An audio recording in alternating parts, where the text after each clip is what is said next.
Mina sawathi mayibenhle kwabangcwele hawo masimbonga umdali wezulu nomhlaba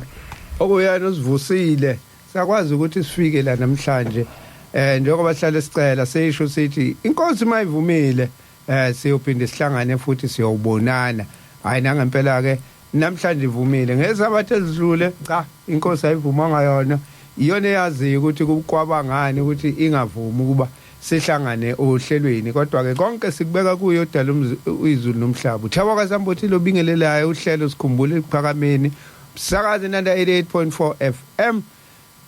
angihambi ngedwa ngihamba naye umfundisi uJesu Mhlongo njengenjwayelo cha namhlanje ukhona umfundisi eThekwini ngenhlanhla sibe naye mfundisi ngicela ubingelele ake ngibingelele ke kumhlaba wonke la kufinyelela khona iphimbo leNanda FM 88.4 sila phezulu kwintaba zaseNgqaqube sizokhuluma indaba enkulu namhlanje sikhuluma ngokugcina kwakhe sikhuluma ngezikhathi zokugcina asizo mhlambe sokushesha kuphela siyonamathela nasikhumbuza kona ekugcineni akuvuselela kakhulu empilweni yomuntu oyiNazaretha siza kuxila nakho esicacisele nongazazi umfundisi la ukhuluma ngeNkosi iLanga ngosikhuluma ngeinsuku zokugcina babonile ke esesifakile lapha ku Facebook page othi inanda 88.4 FM sisazoyifaka futhi poster lapha ku Facebook othi sikhumbule kuphakameni la khona sethi umhlangano wokugcina weNkosi iLanga kwaphindulimo la inkosi iLanga yakhothamela khona emzini wakaphindulimo sigxile lapho naseyimfundisweni ke nje zokugcina inkosi iLanga ayisesikhumbuza zona ngaphambi kokuthi ihambe sikhumbuza umlaleli ukuthi inamba yethu ka WhatsApp ithi 068 7649969 sesinenamba entsha ngenxa yokuthi leya ayisekho indala kade sijwayelekile uma usenale endala hayi cisha ufakele entsha 068 7649969 uphinde futhi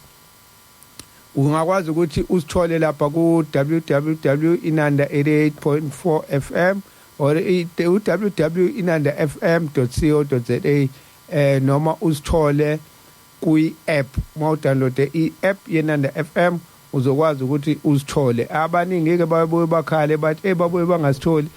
ama network ke lapho njengoba sazi ukuthi siseyinsukwini ze load trading kakhulu insuku zokugcina zobumnyama insuku zobumnyama sikuzona impela manje vele uhamba ugesi kuthi nqampo sithembeke umlaleli ubuyile manje esiguqweni njengoba besabingelela nje isiguqo sika 4 esiqala kusona sibike komdala wensuku sibonga ukuvuka namhlanje siyazi inhlanhlathu ibivala u23 umhlangano ke lo kusuke kuhlangane khona abantu besilisa baleli bandla okuthiwa u23 ubuloku ungenile ngolesine kwayizolo uphumile ke namhlanje balungisela ukusebatheni kabantu balalele manje inanda 88.4 FM mfundisi weNkosi ngicabanga ukuthi sike sadlala iclip la akuyona neclip futhi ngoba kwakuyindaba ende kwakukhuluma ubaba uCebekhulu wakhuluma ubaba uCebekhulu ngoba naye wayifica inkosi kaphindulimo washo wathi uyificile inkosi yasho yathi kuzoba nomhlangano kodwa mabesuka kulomhlangano mangikhumbula kahle wathi bazoya emkhayideni wathi umtshela ubaba omncane imthume enkosini inyanga ezulu ukuthi sizohlangana emkhayideni kodwa ke sizokhuluma ngawo amazwi enkosi lapha kaphindulimo ikhuluma inkosi kodwa ke mfundisi ngoba ngazi ukuthi uyihlele kanjani ngalapho uyiqala ngakephi ake ngiyishele kuwena uyiqale nje la uzoyiqala khona ake sibonge kakhulu ukuthola ithuba ngiyafisa ukuthi ngiqale la ngilinganise into ngoba senkingeni nje ingenxa yamanga neqiniso. Ufuna ukukhuluma lokhu umuntu oyikhethela ke khona insizwa ebibhala noma ebithumela kulezi zinto zama social network ithi uma ungakazondwa abantu awukakalikhuluma iqiniso. Mubona abantu bekuthanda uyambuluza. Once wakhuluma iqiniso abantu bamanga bazokuzonda ngoba abantu abafuni ukukhuluma iqiniso ngoba ngaphansi kobuhle bamboze amanga ngeimbali ezikhazimulayo ukuze kungabuzi umuntu. Uma ukhuluma iqiniso babone ngathi kuvuleka imiqondo kubantu ababakhohlisile ngamanga. Ithenye indaba angazi ngixoxele ubani le ndaba noma umzekeliso kodwa ayumzekeliso ngoba iqiniso alikaze libe umuntu liba kumuntu. Kusho ukuthi ke kwakumuntu onamanga nomuntu oneqiniso. La kuthiwa khona iqiniso amanga athi eqinisweni uyabona yini ukuthi sifanele ukugeza.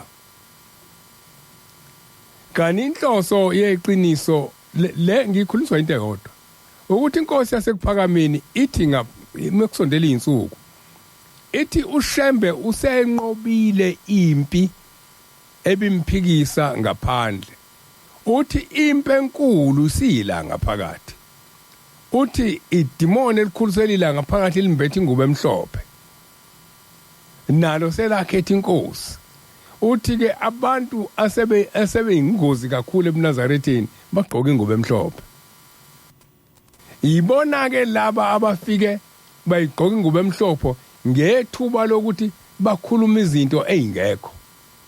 zibe khona. Ithi ke indaba yalomuntu ongixoxelayo ithi ngelinye ilanga amanga akhuluma neqiniso athi uyabona into singcolile. Ngiyacabanga ukuthi iqiniso ngokuthi alifuni ukuphikisana, iqiniso alijwayele ukuphikisana. Lifuna indaba indlalo ikhulunywe. Laselithi iqiniso kulungile. Muthi singcolile kambe ukungcola kugezwaphi? Uthi kugezwe emanzini. Inhloso yamanga yayazi ukuthi uma sokungena emanzini kuzofanele kukhunyulwe. Kwase kuyahanjwa ke kuyiwa ezibeni la kuyogezwa khona. Kwase kufike kuyakhumula nako kwamanga kwangena ezibeni. Lesi ziba engicabanga ukuthi siwumNazaretha kangena kanjalo amanga. Kwakhona bafika vele beqonda ukuzobulala ibandla likaShembe. La basha sebe ngaphakathi. Kwase kuyangenwa mongenwa ngaphakathi besabhukuda bobabili iqiniso namanga. Amanga ayisothola ithuba lokuthi leya ngubo yeqiniso manga sengiyigqoke akekho umuntu ozongibuza ukuthi noma ozosola uthi ngamanga ngoba ngiyobe sengigqoka ingubo yeqiniso. Ngoba iphuthe elikhulu kubantu ukubuka ingaphandle bangabuki ngaphakathi. Ingakho omunye umyalezo weNkosi yasekuphakameni uLanga phuma Skothe naba lothawula abahangula ithi lo Shembe ningamgcobe emzimbeni muphuzeni ahlale ngaphakathi ngoba ngelinye ilanga kuyofika imvula zimgeze ngoba ngelinye ilanga kuyofika ukubalela okukhulu ancibilike njengamafutha uma nimgcobile. Lokho kwamanga kwabondo lo ubhizi uyawananela amanzi. Kwase kuyaphuma kwafike kwantshontsha ingubo zeqiniso kwase kugijima kuya kubantu ukuthi kade ngiyogeza. Iqiniso maliphuma alisena ngubo alisena lutho laswela umuntu ozolembesa. Laphuma iqiniso laphuma abantu bengasalifuni ngoba limbethe. Lo untshontsha ingubo zeqiniso wesephinda eyihlobisa ngokuhlobisa kwakhe kwamanga. Yaqala ke lento. Kwagcina kongaziwa ukuthi liphi iqiniso imapha amanga. ingakho ithi iNkosi kuza isikhathi senkokhelo. Isikhathi senkokhelo ke isikhathi lapho amanga antshontsha ingubo zeqiniso ayifaka amahle aphumelela ngoba ayemboziwe. Ngokujwayelekile umuntu umegqumisa into ezovuthwa kahle akayimbesi ngezinto ezinhle. Imbeswa ngokungcola, kuthathwa izibi ibisiyavuthwa. Kodwa manga amenza into ayimboza. Bangabe besabuka phakathi abantu ukuthi kule imbali ngabe ngaphakathi khona impande. Bese bebuka nje ubuhle bese beyalandela. Bengabe besabuka nokuthi ke imithetho yakhona kungabe iyasondela yini ohambeni likaNkuluNkulu. Bese bebuka ubumnandi bezwe bese belandela amanga. Ilonto ithi ke iNkosi yasekuphakameni nisize eManazaretha lo shembe insuku zokugcina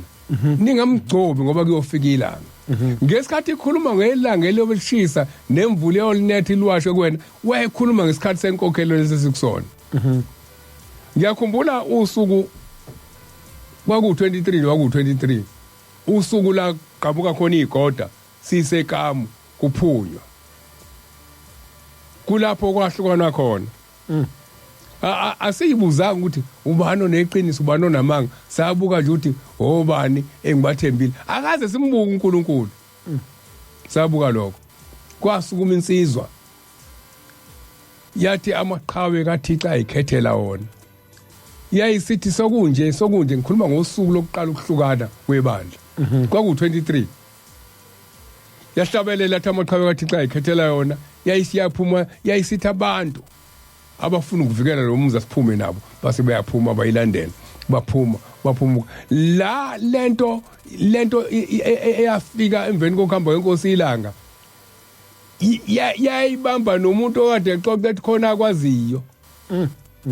Yayimbamba naye ngoba nalowa oetha sukume kwakukhona akwaziyo. Kuthe mase siyiphelelisa izinto zethu kwayilowo wathi okwami khona kuyikona kona. Base bayakhohlwa abantu ukuthi lithizwi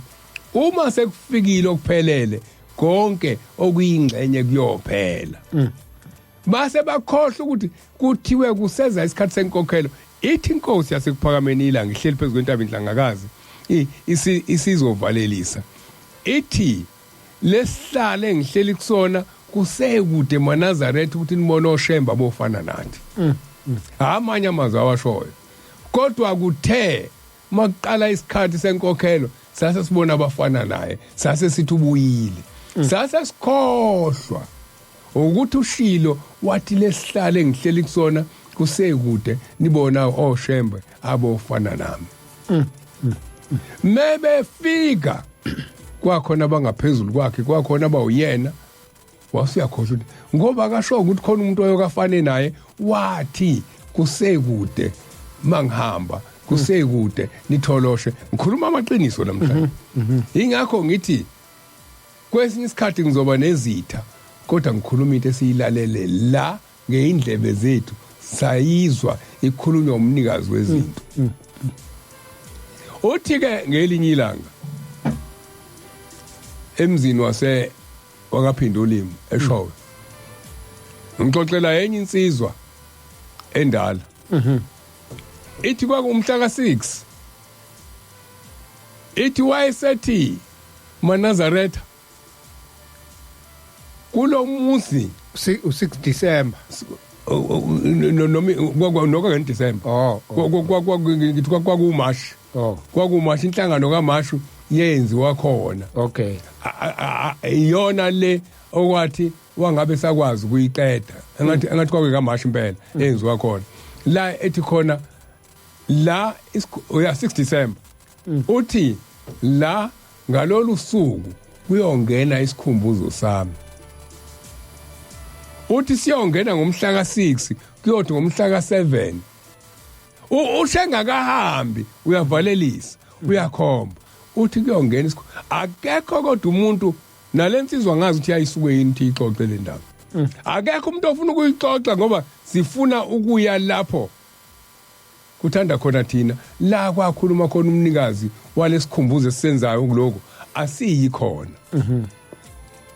Uthi ke kuyongena ngomhla ka6 kuyothi ngomhla ka7 kube khona umgido omkhulu. Uthi kumhlangano walesikhumbuzo zami uyongena mhla ka6. Amazwi athi yashwa inkosi iLanga. Iwashi inkosi yaphila. Iwashi yaphila December 1976 impela. Ngoba phela ihamba ngo19 yona. Manje na ke okufuna sikuqaphele kakhulu ke ngifundele encwadi. Ngoba ngeke kulunge ngikhulume bese kube ngathi izinto ezifana nalezi ayikaze zenzeke ngezinye isikhathi ngenxa yokuzuzwa womubi. Ngoba omubi uhlakanipha ukusedlula sonke. Uyayihlobisa into mase efuna ukusidusa emgudwini weyimemezelo zezwi lakhe. Ithi ke lencwadi engiyifundayo kaHagayi. uHagayi wokuqala. Siqala endimeni yesibili. Usho kanje uJehova Sebawuthi uthi laba abantu bathi akukakabi isikhathi sokuza. Isikhathi sokwakha indlu kaJehova. Bathi labantu asikashaya isikhathi sokwakha indlu kaJehova. Kuse isikhathi sani abasho ukuthi isikhathi sani. Kuse isikhathi sokubabaza. uJehova engenandlu. Nibabaza bani ohleliphi uma uJehova engenayo indlu. Laba bantu bathi akukakabi isikhathi sokuza isikhathi sokwakha indlu kaJehova. Kwase kufika izwi likaJehova ngoHagayi umprofeti. Lathi kuyisikhathi sokuba nihlale endlini zenu ezembesiwe. Lendlu iseyize na. Ngalokho usho kanje uJehova Sebawuthi. Uthi bekani inhliziyo zenu izindlela zenu. Nihlonyele okuningi. Ningenise okuyingcosana. Niyadla kepha nisuthi. Niyaphuza kepha naneliswa. Niyembatha akakho fudumalayo. Ozuza imali uyizuzela isikhwama esibhobokileyo. Usho kanje uJehova Sebawuthi. Uthi bhekani einhlizweni zenu izindlela zenu. Senibheke indlela zenu hayi zami enganitshela zona. Khuphukelana entabeni nilethe imithi nakhe indlu ngiyakunanamela. Ngikhazumuliswe usho uJehova. Nabheka okuningi bhekani kwaphenduka okuncane. Lapho nakuletha ekhaya ngakuphephetha. Ngani na usho uJehova Sebawuthi ngenxa yendlu yami eyize nina nisagijimela kube yilowo nalowo kweyakhe indlu. Zingakanani izindlu ezakhiwe lo mphefumulo wasezulwini la wathulela khona mhla ka7 lo kuqondane nokuthi ngizwe angazi akukona ukukholwa kungiphushaka kubatwana basezulwini ngifuna nazi. Kodwa ubhlungu bokuthi safika thina enkosini iLanga lekhunjulayo namhlanje sasisithupha kwako antu ababili nathi izingane zakwethu siyibane. Ingakho njalo mikhuluma ngeingane zafika zathi kuthiwa size uNkulunkulu ethi zazini abafana babe babili amadodana amabili bese ngicabanga ngathi nathi kwakunjalo. Sasibabili abafana amantombazane emabili sifike emzini wasekuphakameni saqala sahlala esikoleni sasuka esikoleni sahamba sohlala esipholi. Saze sakhula sakhishwa sesamadoda esipholi. Ngiye ngikhumbule ukuthi ukudala ngithi akukona ukukholwa ingoba nginezona eziningi. Kodwa izinto engayibona nezinhle engazenzelwa inkosi iLanga njalo ziyeyivuke kumina uzothi omunye iziphi izinto ezihle nokuhlupheka. Cha. Emoyeni ngondliwa mina inkosi iLanga. Yangondla nasenyameni. Ingakho mengikhuluma ngayo ngikhuluma ukuthi ngikhalisa ukuthi ngiyazi ngonile ngenyilanga phambi kwayo.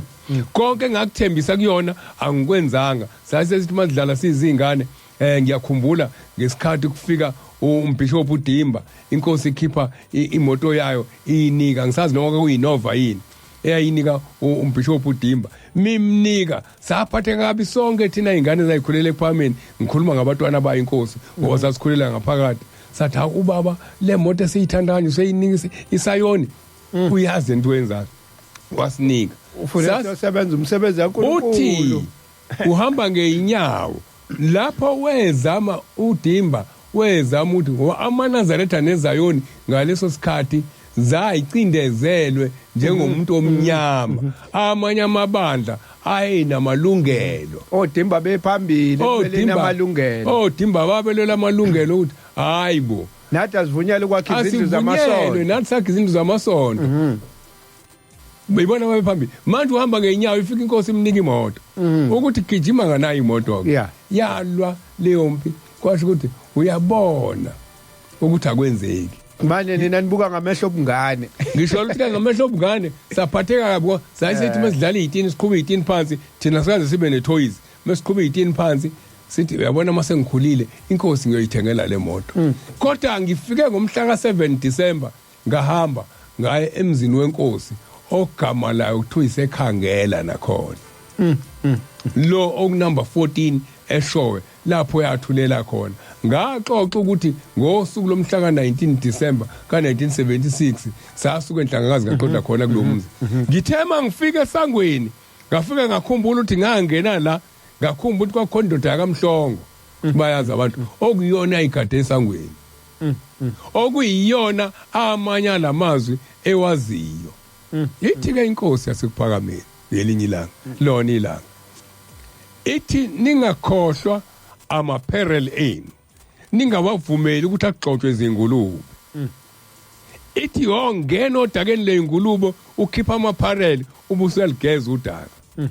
namhlanje amaNazaretha kunamaNazaretha anikela kushembe anayo yonke into kodwa la inkosi yathulela khona esikhundleni sokuthi kuliwe nokuthi kwakhiwe lo muzi abantu bakhimizi yabo mfundisi usuyithinta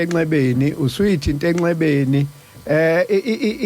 nami lento ihlala ingihlupha ngize ngisho ukuthi ngilento kwekuthiwa impela ngumfarisi mina ke angikhulumeli abanye abantu ngoba angaze nginyathele kaphindulimo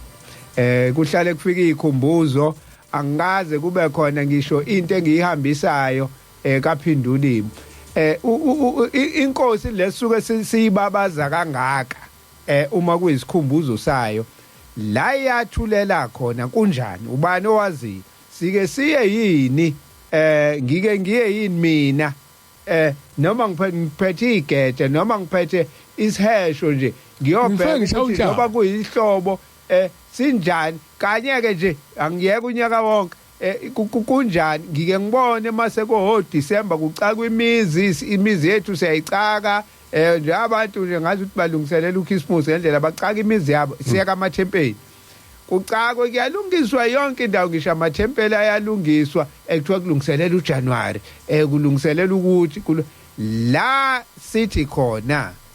inkosi iLanga inkosi yalobu buNazaretha ubani mina angikaze ngiye nginecala lokuthi angikaze ngiye ngiyalivuma kushembe angikaze ngiye kobheka angikaze ngihambise lutho angikaze ngihambise ngisho umcaka ukuthi izindluke ke okay ke ngeke ke ngifike ngisebenze ke ngizobe ngilithi nje bhu isake esangweni ngoba ke olunye uhlangothi phela sesaba nenhlangothi ke lungile kangifuni ukungena ke kaphindulimi ngoba kulona uhlangothi phela imizi nemizi kaShembe senze inhlangothi ngive ngithi bhu nje esangweni ngishiye kanjalo ngihambe angikaze ngikwenze lokho iyona into ke manje ngiyakubongela mfundisi umuthi wena uye futhi ngalolu suku lolu yathi inkosi kufanele kube isikhumbuzo sayo yathi yenze kwenza umhlangano yathi ngomhla ka6 kuyongena umhlangano ngomhla ka7 kube khona umgido omkhulu othi njalo ngiyokhunjulwa kulomzi wena ube nenhlanhla ukuthi impela kuqondane ukuthi uye ngalolu suku ngazi ke noma kube inhlanhla yini noma uye nje ngoba iloku ngiyile khona fike ngagula kakhulu uma ngibona ngithi mangifike esangweni ngima khona abafuna ngibakhombise isithombe salenje engikhongothile angconthi biyibovu mhlambe ngizothi kwangeyona ninja imnyama khona igama ngala ngakithethe ngikhonkotha inje asemzini inje emnyama inje emhlophe ethatha umuntu ubhince eqolo kusho ukuthi kuyishwa ngokwesintu ukukhonkotha inja eminyama umakoti kodwa ngithe ngifika ngangikhonkotha inja la sithi thina sigane khona ithi enye insizwa ayumfundisi ithi bafika la kwazalelwa khona uJesu la azalelwa khona ithi angikhumbuli khona kusho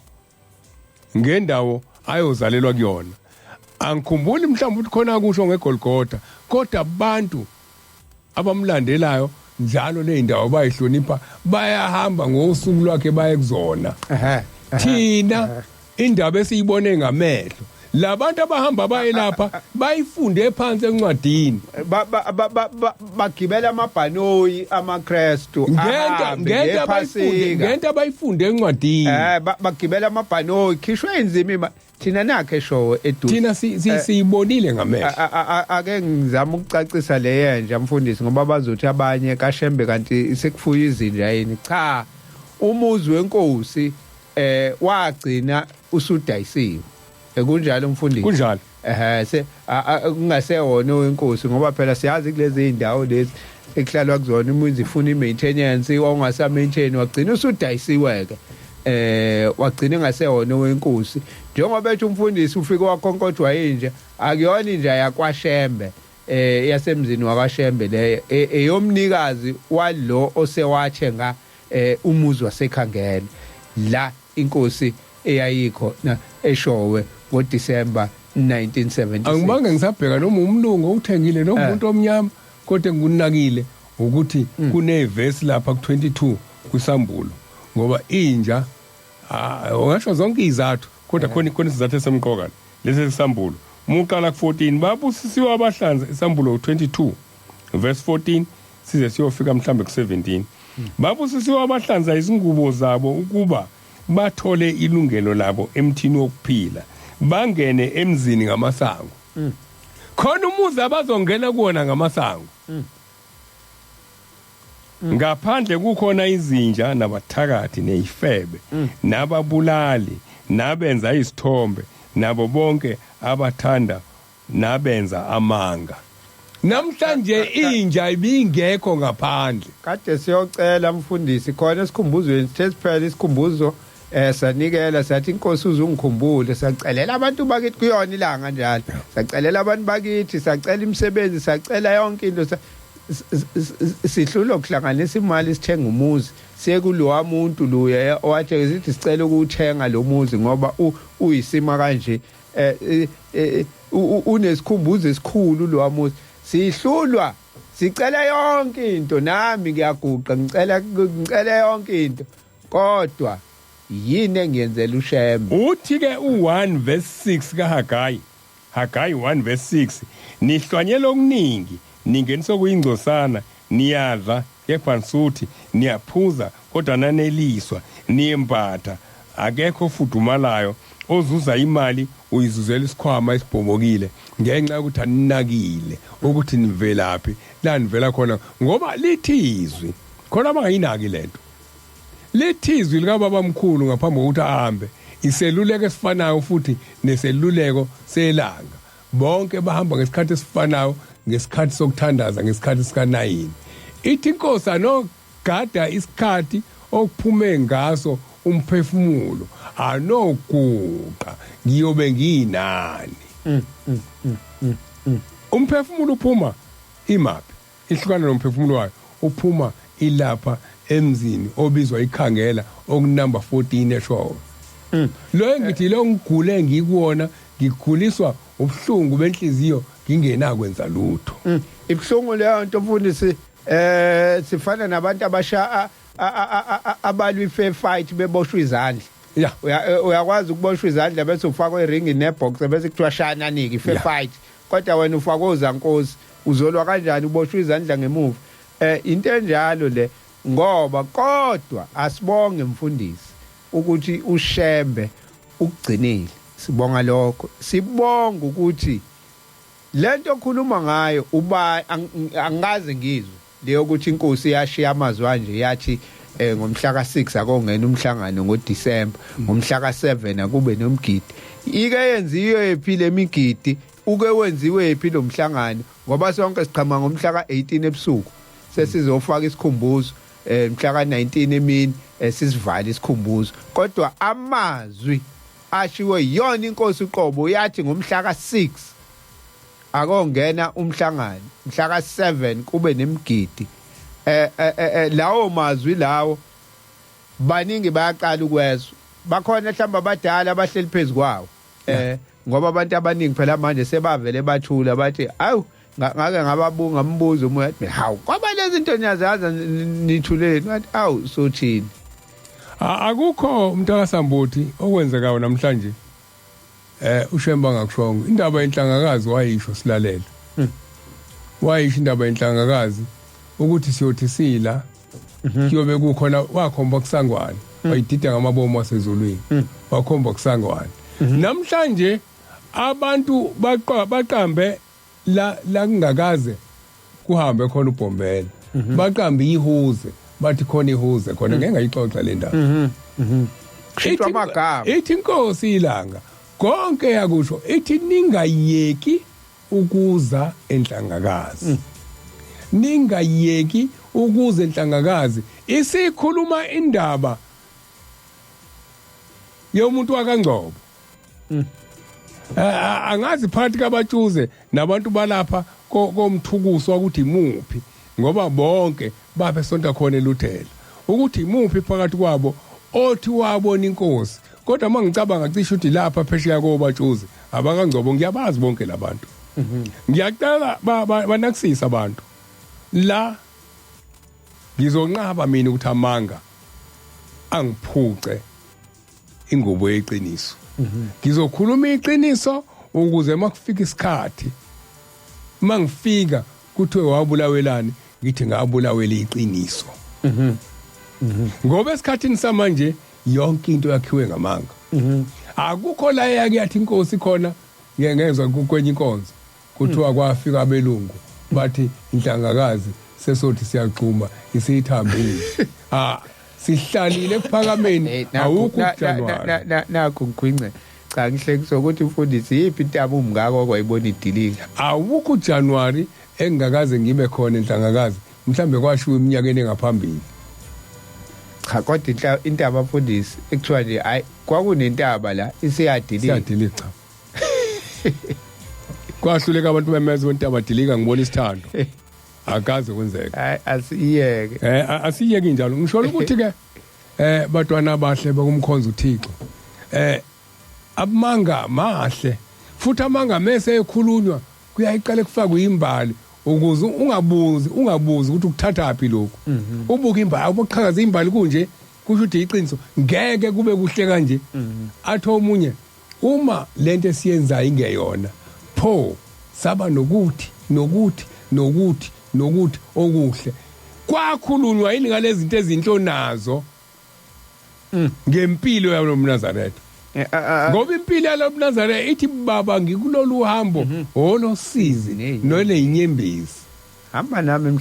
hamba nami mhlekazi ngelinye ilanga inkosi iLanga ngiyakhuluma nje ngalo ngiyakhuluma nendaba seWales mzani khuluma kokugcina ngalento yenkokhelo ithi ngelinye ilanga edolobheni elithile eWales kwacisha ugesi kwabamnyama ithi abantu abasindayo lapho abantu abahlala phansi balinda ukuze kukhanye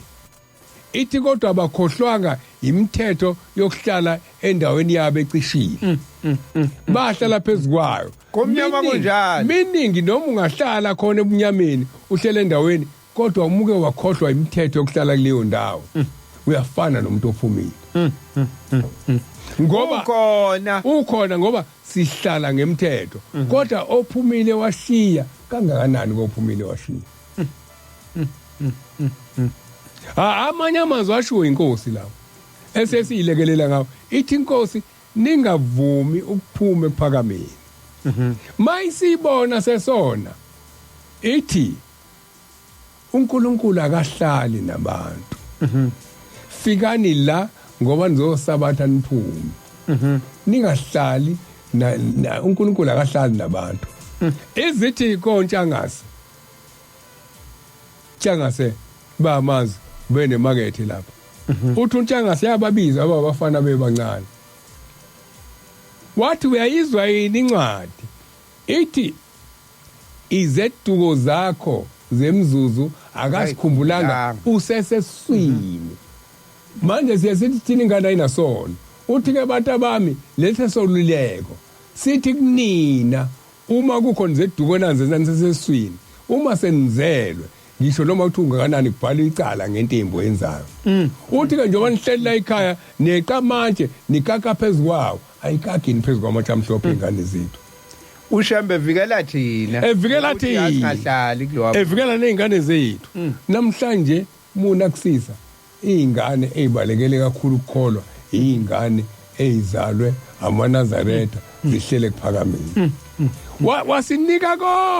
wasinika konke engikhulume lokho yeah kunabantu abazalelwe kuphakameni mebezalelwa khona wonke amasiko agcinwa ngumuntu ezelwa agcinelwe edokodweni wonke amasiko agcina ngumuntu ekhula agcinelwe kuphakameni baphumelela futhi kwakuhle ngoba babehleli phakathi komoya oyingcwele kodwa inkinga kwakuukuthi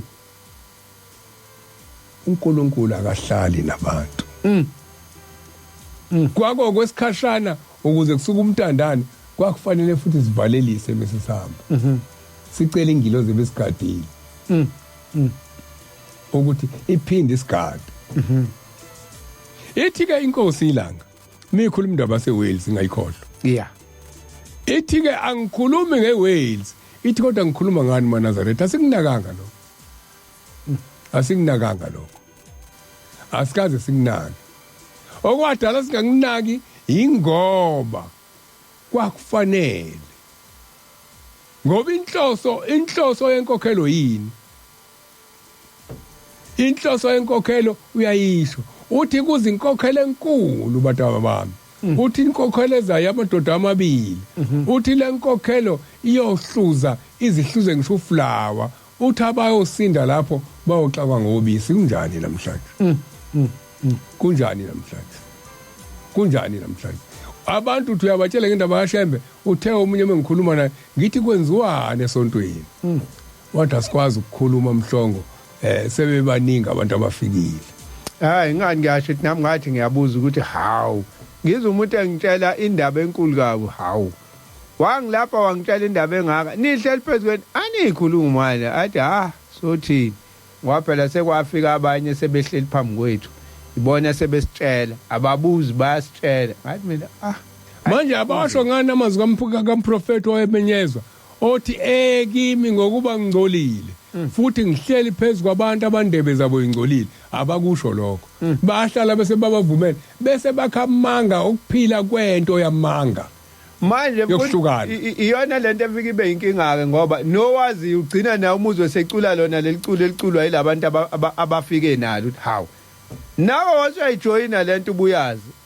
ukuthi iyeceleni akayijoyini ngoba iculo abantu abafikile abantu abafikile bayifike iculo yena ngoba angithi uyena owathi angene zibeni kugezwe ukuze antshontshe ingubo zakho amanga akhe ithanye sizohlangana naye ngasemakhrosini ohlanga ithe ngibiza igama lesikole eJoe base bebaningi kanje abantu abaphendukayo umthetho kuseyiwona ngoba phela thina sikhulela sisaba ukuthi ayikaShembe ngeke ukwazi ukungena khona wonke umuntu bekhala ngalokho athi ngabe ngiyayithanda ayi kodwa kodwa imithetho yakhona hayi manje na ke akukhulunywa ngemthetho yazini akukhulunywa ngemthetho kukhulunywa ngabantu abadala umuntu ungena eyolungisa abantu abadala manje ke yini enzima lapho uyabona ke inkinga esinawo manje ukuthi iNkosi yasekuphakameni eyikhulumile zonke lezi zinto khona la ibhale khona ngiyacanga ukuthi umuntu ugcina ecaphunile lapho la ikhuluma khona ngabalele ikhulumile kakhulu ikhulumile iNkosi iLanga ngoba singakhuluma siqede kodwa uthi ubaba mkhulu uthi lo ozayo uyofike akushintshe okunye ngushilo uthi ningamphikisi ingakho siyasithi masikhuluma indaba kaNoyinkobe sigcine ekuthenini wacela izingane kubaba mkhulu bese sikhohlwa ukuqedela ukuthi izingane zaze zafika kunoyinkobe olwandle bafike sokukhona inkosi la noma mna nomele kucelwe kubaba mkhulu kwakucela kubaba mkhulu kodwa balinda kuthe makufika inkosi iLanga iqala ukufika inkosi iLanga base befika ulwandle uzalwe sokukhona inkosi iLanga kodwa uqanjwa ubaba mkhulu uyena umqamba ukuthi ulwandle mase kufika inkosi iLanga usiyafika ulwandle kusetshenziswa imithetho eshelo ubaba mkhulu ukuthi lengane ingayi kosondele eduze kwasolwandle ingadobi khona ngisho ukuthi okuningi okukhona kuyofuna maseyilalela into ekhulunywa abantu ngoba njengamanje uma ethi khona abantu abakhuluma kahle ubalalele kodwa bheka ukuthi ngoba asingacaphuni kakhulu incwadi kulungile siyithenge kodwa sithi sicaphuna khona sibuye sibheka amazwi awakhuluma ngo aphuma emlonyeni nawo ukuthi ayahambelana yini nalobuhlo ngoba khona abakhuluma kahle inhloso yabo ukuzuza abalandeli hayi abantu abazolandela umthetho kaShembe bafuna ukuzuza abalandeli babo ngokucegisa umthetho owashawa uNkulunkulu wasephakameni manje ngiyabuza ke siyapi uma singazi ngoba ithi inkosi iLanga ithi usuku umuntu okwaphuma ngaso umphefumulo ilona abuya ngalo namhlanje sithi thina siyabakhumbula masibakhumbula alikho icala lokukhumbula kodwa inkinga umuntu mehambe ngomhla ka6 yini edalisulindi iweekend ngiyomkhumbula ngomhla ka7 ngoba yena umphefumulo wakhe wazi isikhathi ingakho umhla ka2 May wakwenza yena uShembe njengoba wakwenza sibuku hleze nezikhumbuzo wakwenza sibuku yini thina singafuzi yena ngokwenza thina senza amabirthday izikhumbuzo sithi thina mangibe njengawe baba uhlabeleleni mangibe njengawe baba ngozama ngiphelele ukuba njengawe sizama kona ukuba njengaye mesenze ongekona mokuthi u6 sithina hayi ngoba manje iweekend abasegoli senzela abasegolini abase-Cape Town senzela abase-Cape Town kodwa ibirthday uyenza ngosuku noma kuthiwa lesibili uyinaka kabi noma akuthiwa abantu bawu5 kuphela la uyalithenga ikhekhe nje bese uthi nje uthenge nama-drink ngoba uyiqondanisa nosuku awusho ukuthi kuyoze kube iweekend inkinga kodwa uShembe akafundisanga lutho ngale birthday kodwa ufundisile ngosuku lokugoduka inkinga yinye ukuthi muze emhlabeni usuze emhlabeni wezolo yini edala ungakukhumbuli ukunyuka komphefumulo unyukele endaweni eyingcwele kaNkuluNkulu ngoba ilona okufanele ngomthetho senze iappeal ngalo uNkulunkulu ufikile enilomuntu phambi kwamehlakho uma engafikile siyamcelela thina basemhlabeni ukuthi njengoba simkhumbula nje sikhona wenze kahle ingakho ithi 3 days u3 days wokuvota kubhekwa esihogweni bangaka abantu isho njalo inkosi iLanga lesiyikhumbulayo ithi kubhekwa esihogweni bangaka abantu abangena esihogweni ngezeluleko zakho noma ngenhlebo yakho bese ibheka ukuthi bangaka abantu abangena ezulwini ngokululeka kwakho bangaka abantu emhlabeni obubasiza wena ngoba ukukholwa ungena umsebenzi kufile namhlanje sihluleka na ukwenzela yena qobo lwakhe la athulela khona okuhle sidlula sithi kwaze kwena kulomuzi kuyasho ukuthi kuhlala iqembu elithile elihlulekayo okabani lo muzi ubani oyakuyena wena lokuhlukana kwethu kuzosisiza ngani sike siyakhuluma nangawo umuzi wasekuphakameni imfundisi sathi i-headquarters uyathanda uthandi i-headquarters noma ungathini uthi ngeke uzukushintshe lokho kufana nenhlangakazi ukuphakama kufana nenhlangakazi ngeke uyishintshe indaba yakhona uthanda ungathandi ukuphakama kufana nobaba wakho ubaba wakho ngaba yiphaka kodwa igazi lakho likuyena nokuphakama igazi lokukholwa lisemzini wasekuphakameni noma ungaze ungawuthandi noma ungakho igolide kodwa igazi lokukholwa lisemzini wasekuphakameni ungakha yonke inhlobo ngisho ungawakhe emafini kodwa ithi inkosi yasekuphakameni uNkulunkulu wawubeka kule ndawo wawenza amasanga amane asazi isango lokuqala umdedele isango lesibili etsheni elimhlophe ila kuleli landela elehlele esipholi kadwala labadwala bese kuba umaqadini amasangomane siyabuza ukuthi la uthi wonkulunkulu wawubeka la ngeke ubeke futhi kwenye indawo ngoba wakhiwanga izandla zomuntu. Mfundisi asigwinya mathe bese sibuya ngalika 5. Siyabonga Inanda 88.4 FM. Sikhumbule kuphakameni Nanda 88.4 FM Thabo kaSambuthu umfundisi JS Mhlongo sikhona lapha ya ku Facebook page Nanda 88.4 FM sikhona ku Facebook page sikhumbula ekuphakameni kwekwane delay encane nje yepost lapha sikhumbule ephakameni sinenkingana kodwa ke isibuye yakwazi ukuthi ingene inamba it is 0687649969 WhatsApp lo 0687649969 sisekhona endabeni yeNkosi iLanga njoba ku December nje inyanga yesikhumbuzo seNkosi iLanga. Inkosi yashiya iyalezile yathi mhla ka6 December kungena umhlangano, mhla ka7 imgidi, umhla ka19 ke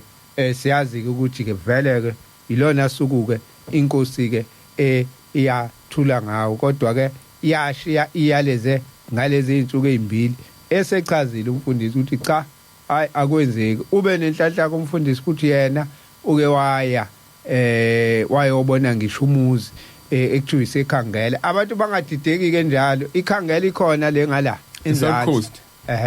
ngakomzinti ikhona ikhangela leyo hayi yaqanjwa ngegama lekhangela leya ngoba le esemzinto indala so nalo wasubizwa ngekhangela lo seshowe osendaweni yakobelungu umuzi okumasabhabs njalo wenza kahle mfundisi uyicacise leyo ndaba ukuthi umuzi okumasabhabs loyo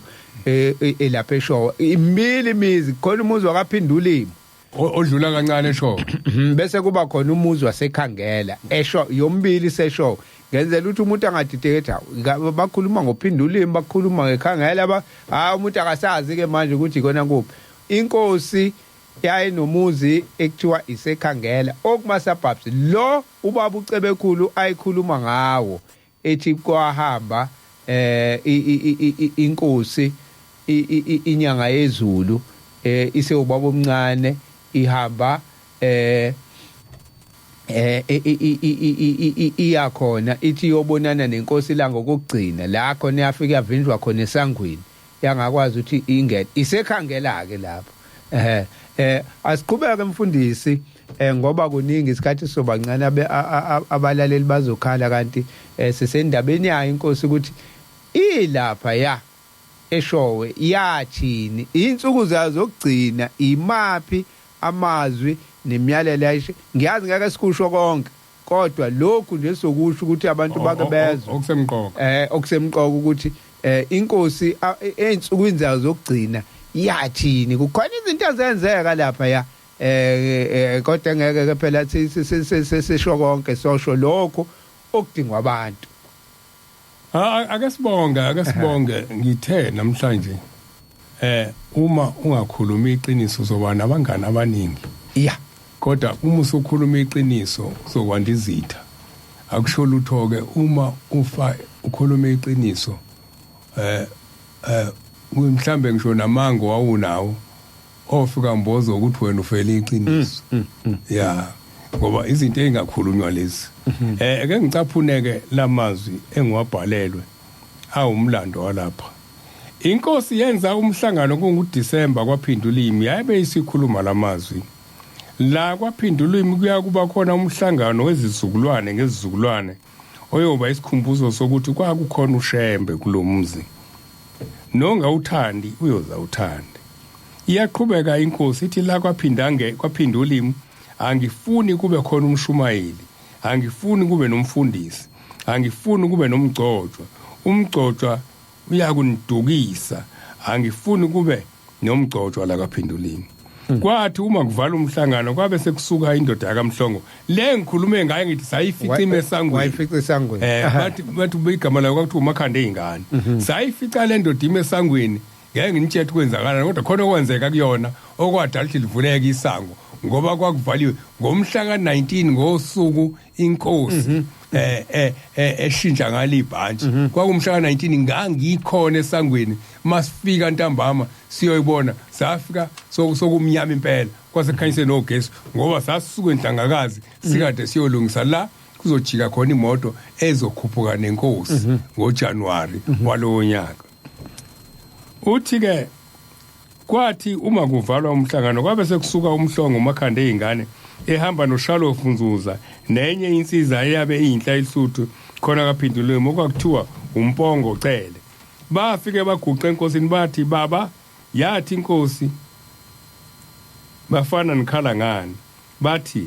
nathi baba sicela ukuba inkosi yamakhosi lapha kwaphindulimi isigcobele umshumayeli yabuza yathi inkosi nina nibona bani bathi baba thina sibona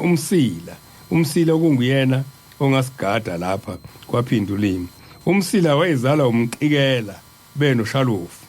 yabe isihleka inkosi yathi hayi angifuni nibe nomgcotshwa la kaphindulimi angifuni nibe nomgcotshwa la kaphindulimi bayokwenza into eyayikhulume ngayo omhlongo basuke balapha ngelinye ilanga ithi inkosi yasekuphakameni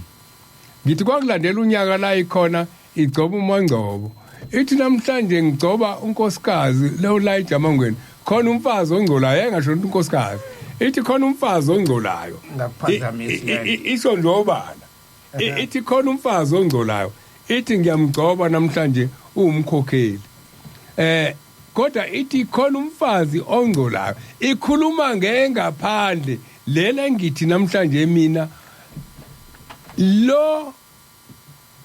obizwa ngokuthi amanga wathatha ingubo eyithatha eqinisweni kodwa lo nkosikazi wayegcoka umNazaretha ehlale engcola kodwa ngaphakathi kuyena yahlola inkosi yathi lo ufanele ukuba umkhokheli khona engcola ithi ngiyamgcoba umkhokheli thina sahleka nabanye sathi kodwa pho inkosi kusho ukuthi idlala ngaye imgcobe engcolile yayibona ukuthi ngaphakathi uyimbethe ingubo emhlophe wayengenaso mhlambe ngisho isikhathi sakhe ehlale nesikhathi kaNkulunkulu wena isikhathi kaNkulunkulu uyasebenza uzangcole nje uyasebenza isikhathi sokuyinaka yena kanaso mhlambe kaNkulunkulu kwandlu yakhe wenza lento eshiwo kule ncwadi kaHagayi wenganakile kupenda indlu yakhe kodwa wehambe ayosula endlu yesonto njengomagceke noma amadlala ofika ubadabukele bebekakhelwa amajuba endlini yesonto benganaki imeli imkakele athi sibusiso athuntuthe nje ebese ehlala phansi futhi ithi inkosi ngiyamgcoba emveni kwaloko iyamemezela ithi manje eNazaretha abashumayeli bami yasho bami abashumayeli bami ngibagcobayo bayafa nabafundisi bami bayafa nabakhokheli bami bayafa ithi ke manje sengizothi zikhethele nabenu yalizwe igama abenu laba kubona bakabani akubona bakashembe abenu ithi niyobhala amagama abo phansi niwalethe kumina ithi ke mase nifikile nabo ithi ngeke nginiphikise ngoba abenu ithi noma ningakhetha imfene noma ningakhetha inkawu ithi mina ngiyoyimemezela ngoba ikhethwe yinina ithi niyoyibonela misiphakamisa umsile ethempelini ngoba nakhona kaphindulimi njobe inqaba nje inkosi izithi ngoba umgcotshwa ondukisa la ekhaya ingabe namhlanje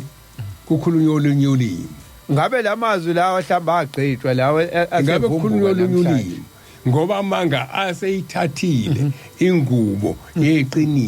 yeqiniso laswela laswela namhlanje abantu mabekhuluma indaba kaNkulunkulu bayikhuluma ngezicathulo ezibizayo bayikhuluma ngamasoda abizayo bayikhuluma ngezitezi kodwa iqiniso lalolamba baba ngikulolu hambo olosizi nolweyinyembezi ushemba kaza gqoke into ebizayo bathi mesuka entabazwe wahamba nebhuluko lezadabuka wathunga ngohalbhoma. Namhlanje umuthunge ngohalbhoma wena uhamba indaba kaNkuluNkulu uyinuku. Uyinuku. Isho njalo ke le ndaba. Isho njalo ke le ndaba. Uthi ke ubaba senone ethabeni uthi niyoyibonela mayesimfene isusumsile kunjani namhlanje. Bathi abantu amini bajabulela ukuthi namhlanje ethempeleni ngihlalile phela ekukholweni ngisahleli futhi ekukholweni. Namhlanje usebetha abantu nikhetha bani phakathi kaSibanibani noSibanibani. Ngiyavota. Engikubuza uthe kuvoteni lo muntu uyithula kanjani kuthiwa yini lento ukwenza izinto ozozenza wena kuyabalwa yini ama manifesto imanifesto yakhe iyayifaka yini indaba kaNkuluNkulu imanifesto yalabantu bakhethayo. Kodwa ngiye ngibone kakhulu imvamisa wena mungenalutho noma ukuthi indaba kaShembe uyikhuluma njalo kodwa mungenayo imoto ezobathatha bayise emhlanganweni ngeke ukhethwe. Ingakho ke ubona sokwanda amashe eThempele umuntu ukhethwa ngokuba nemoto ebese lixova iThempele. Alwe nabantu nabantu kogcina sokukhona okuthiwa yini edalo uma Sibanibani ahlale phambili njalo emotweni kaMshumayeli. Khona ingoba abantu bethu asibakhethanga sibuka inhliziyo kanti iNkosi iyayibuka inhliziyo. Uma ufunda incwadi kaSamuel lokuqala 16 ufunda ukugcotshwa lapha ukugcotshwa kaSawuli uthi ningabuka umzimba wakhe nobude nani yakhe ngokuba ngumalile. Ithi uNkulunkulu akabhekiswa kwabantu, uNkulunkulu ubheka inhliziyo. Ingabe kuma manifesto okukhethwa ngabashumayeli laba sebehlakaza amathempele ngiye ngezwe abanye kuthiwa kubanga into encane kabi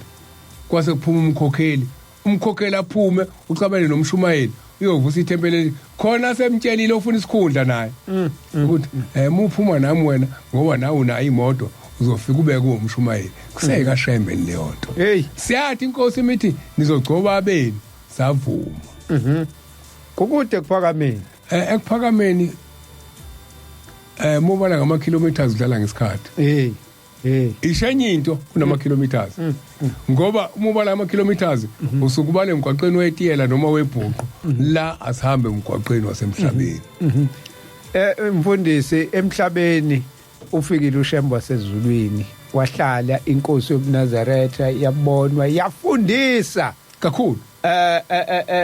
Bakhona oShembe akekho kodwa mhlawumbe kwakubaba omkhulu angasho ukuthi abekho ngoba nobaba omkhulu kwakuyinsizwa akuthiwa nje yayihlale kuyinsizwa yevangeli nje ubusuku nemini nje ihlezi evangeli izithi inyanga yezulu ubaba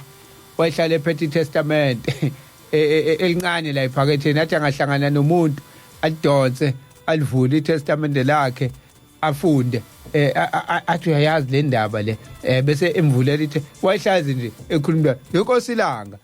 njoba kuthiwa yayizithi ithi angishumayeli maNazaretha ngikhipha icala angifuni ukuthi mangabe emhlabeni bese ngiyabuza ukuthiwa anginitshelanga ngani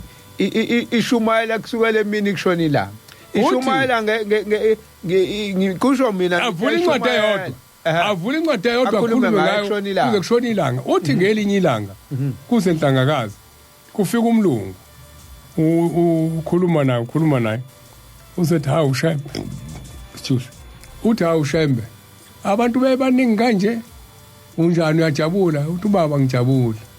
hawu yini wajabula uthi ngoba ngazi ukuthi nje baningi nje bangaki abazofika la ngithonya ukuthi ngibathathe ngibayise khona useze ungena la ilele khona ufuthi ukuthi hawu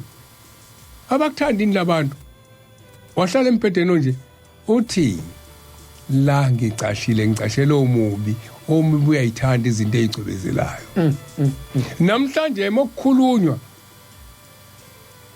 ngokuthi njengoba sinje thina ingoba uNkulunkulu ngakithi kodwa iNkosi iLanga ithi njengoba bebaningi nje ngishaya uvalo ngoba mina ngithunywa ukuba isezulwini angazi ukuthi bangaka abazoyi ngenye indlela uchaza ukuthi ngisazobuza ukuthi umsebenzi engakuthuma wona ukuthi shumayeza abantu bezulwini wawenza yini. Ingakho uma ufunda isihlabelelo samaNazaretha kungekho umzalo okufanele ayiqhenye ngokuthi ufundisile noma ingane yakhe athi ngayixoshwa mina ekhaya ngoba yayingezwa muyixosha utshela ubathu unika inhliziyo yokufundisa ithi incwadi yeSabatha uNkulunkulu akakunike inhliziyo yokufundisa ngesinye isikhathi ingane yakhe ayizolalela kanti wena unika inhliziyo yokufundiswa uma unganiki inhliziyo yokufundisa icala lisenganeni noma likuwena na ngoba kuchaza ukuthi wena ufundisile kodwa ufundisanga ngenhliziyo yokufundisa ibisiqhubeka uzonda ingane wena uNkulunkulu akakunike wena ndoda nami inhliziyo yokulalela uzoyisola ingane kanti uNkulunkulu yakhe kanjani yangaba nayo inhliziyo yokulalela kufanele wena uguqe ngelinye ilanga njalo ingane yakho bengayiphethe kahle uthi uNkulunkulu ngiyacela lo mntwana umnike inhliziyo yokulalela mfundisi indaba inenhliziyo uqinisile kokunye izingane zingaphuma endleleni kanti ulaka lwami nayo layiqedela indlela lengifundisa ngayo ngoba manje angiyifundisi ngothando ngiyifundisa ngolaka inhliziyo yakhohlisa yonakale kakhulu ubani ongayaziyo nayo Jeremiah 17:9 uthi omunye ngihlangana naye yangihlupha lento ngoba mina ngiyahamba ngihambe ngibheka angihambe ngibheka imali anginalutho kodwa ngihambe ngibheka indaba yikaShembe hayi ngoba ngikholwa kodwa ngoba ngiye ngikhumbule njalo ukuthi hawu ingabe ngafa ngaluleko yena uthi buze kuphakameni ngashiya kugcwele inkomo kithi ngashiya kugcwele yonke into kithi kodwa ngabuka ukuthi ngokunyathela kaShembe emzini wakithi wasekubalekeni wafika wabeka impahla iNkosi iLanga iladi lasenhlangazi lahlala kithi ilona elalidala ukuthi imizi yonke yakithi makuduma izulu ihambe yohlala endlini yangasentla kagogo yayihlala khona ngoba sasithi sihlezi zibe ihleli la umbani wawuthi mungena kithi ungena uhlakazeke wawungaqondi emsamo ngoba kwakhona izinto ezikaShembe iloko okudala njalo ngiyihluphe iloko okudala kube ngathi ngiyikholwa elikhuluma ngikhuluma ngoShembe ingoba nginemizwa ngaphakathi kungenzeka ngiswele ukukholwa kodwa imizwa ngaphakathi ingakho ngeilanga ngixolise kubantu mebe ngiza ngikhulume ngathi nginolaka ingoba imizwa yangihlupha kulikhulu ukhuluma ngemizwa uyabona umuntu uma ekhuluma ngemizwa ukancome uhlibi ngibotho wazwamba unkosikazi emntu ngakubafo wabo athi niyayibona imanzi yami esho into obonayo ukuthi lento le ayimbi ngempela kodwa kuyena yinhle ngoba eyakhe nami indaba kaShembe mengiyikhuluma ngifana nomuntu othanda unkosikazi onamagwegwe kodwa amthande yena angawaboni alikho ichilo engiyolibona kuShembe mina ngoba wasusela ichilo lokuthi kwakufanele ngilambe ngiyithi mangibona owethu esikhule nabo nokwakufanele ngikhule nabo endaweni yakoSiyane sasuka koSiyane ngibabone bonke akekho othi mumbuka umbone wethu bonke babonakala bengangobaba ongizalayo yini into eyodwa hayi ukuthi ngahamba kahle kodwa ngathintwa isandla esiphelele sangithinta ngaphakelwa isandla esiphelele iloko kudala ngithi mangikhuluma indaba kaShembe kube ngathi ngiyikhola abanye baze bethi hayi into ohlupha ngayo ukuthi uma ukhuluma indaba kaShembe ukhuluma ngathi uyaqosha cha anginjala ngiqoshi ngike ngibone mfundisi abantu ngaphandle ukuthi umfundisi nokuhlala emsakazweni yazi abantu uma bekuzwe emsakazweni babuye bayitshela mhlambe ungcono noma unjani njengoba nami abanye baze babuza izinto eziningi inxaxa babuza kumina ngoba uyazi ke ngibaye ngedudulela kuwena mina hayi anambeni kumfundisi ukuhlala emsakazweni akuchazi ukuthi sazi kakhulu akuchazi ukuthi singcono mhlambe mfundisi singathi into eyenzakalayo kuthina ukuyihlupha nombani angakwenza lokho ayihluphe njengoba ngisho ngithi asiyihluphi ngomuzi wasekhangela asiyihluphi ngomuzi wakwaphindulimo akekho ihluphayo ukuyihlupha ukuthi siyafisa kodwa sinalutho ukube mhlambe sinotho ngabe kukhulu nala emsakazweni esike sifike nakho khona indawo ekufanele ngase siyihambile sibuye nezindaba ezingaka zikaShembe asinawo wona amandla lento engisho ukuthi omunye uzacabanga ukuthi mhlambe siyazi noma sikholwa kakhulu omunye kuze kufika ukuthi abantu abakhuluma emsakazweni banemali asinawo ngisho asinalutho na imshini siyacicimezela eminye ilongayifaka sekuphela inyanga ngazi noma belungise beyidlile yini ayikhipheki la iyokhandwa khona ningathi manithuka kusasa awanisasifake lapha ku YouTube isuke kufike yona imshini nathi asinalutho asinamali asinalutho asisebenzi phela yabo kodwa sihlele emsakazweni sanikezwa nje umsakazi ithuba sikwazi ukuthi sizohlala lapha angasho ukuthi sanikezwe umsakazi wodwa ushembe mhlawumbe wasicelela emsakazweni ukuthi ake nivulele nazi ingane zami ithuba khona into engifuna ziyikhulume ngami sase siyakwazi ukuthi sithole ithuba emsakazweni akuchazi ukuthi khona esikwaziyo okuningi ekudlula okwabanye akuchazi ukuthi sikholwa kakhulu akuchazi futhi ukuthi sinemali kuba semsakazweni sengisho labantu ke ngoba sike siphume lathi umuntu ngicela ungithumelele ukuthi ngicela ngimi lo muntu anginalo ngisho idatha uthi ngimthu ngizomthumelela ngani lentathu uyayifuna yabo into enjalo kodwa ushembe usibekela futhi thina esenkingeni wemfundisi njengoba sihleli la ngoba uma zezakhuluma idimoni elifuna ukubulala nomsebenzi lihleli phezulu ithina esenkingeni nankulu isitha siyawuthi hawu ngathi ngiqedile ngalento nampa abantu bezoyivusa futhi bakhumbuza abantu lento baqala phansi ukuthi manje baba abanye khona idimoni lenyama elumuntu elithi ngoba sasaqeda ngeLanga baloku bekhuluma ngeLanga labantu lifaka ingubo emhlophe ngoba lifaka ingubo emhlophe lelathi likhona ngoba maNazaretha ake silalele kahle uma kuMay kufanele wazi ukuthi noma kuthiwa umaphi kodwa ithi lo mhlangano wasemkhayideni uma wasemkhayideni ngobani ngoba ubaba mkhulu wathi awenziwa khona wathulela khona pho yini edala mase kufika enkosini iLanga ingahle inhliziyo yakho ukuthi uNkulunkulu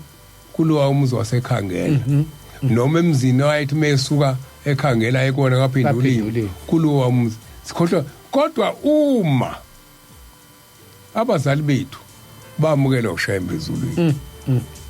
uma siyokwakha imizi emisha esithi ithanga siqale siye lapha siyothandaza khona siyocela izingilosi zalomuzi ukuthi nina bakaMhlongo namhlanje ngandisa umuzi ngiyacela ke izingilosi ebeyigadele lo muzi wobaba mkhulu zihambe ziye ethangeni ziyogada lo wamuzi kodwa lo wamuzi ke omkhulu la kwaphumela khona imphefumulo asiukhumbule lo kuyiwona ophethe impilo yabazali bethu ngoba umphefumulo kaShembe iwona onika amandla abazali bethu ukuthi bakwazi ukukhuluma into ekahle ngathi kodwa siyakhohlwa kuya khona kodwa emanxiweni kuhlangana umndeni kuthi ke siye emanxiweni ungayiyeki le yona kule insuku ezidlule kule inyanga ezidlule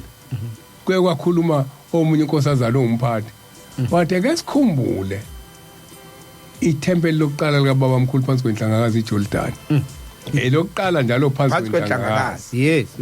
elokuqala futhi endwede yebo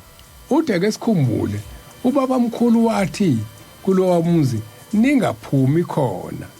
noma abantu bakhona nifike beza utshwala noma nifike bebasile endlini yesonto anohlala nizungeza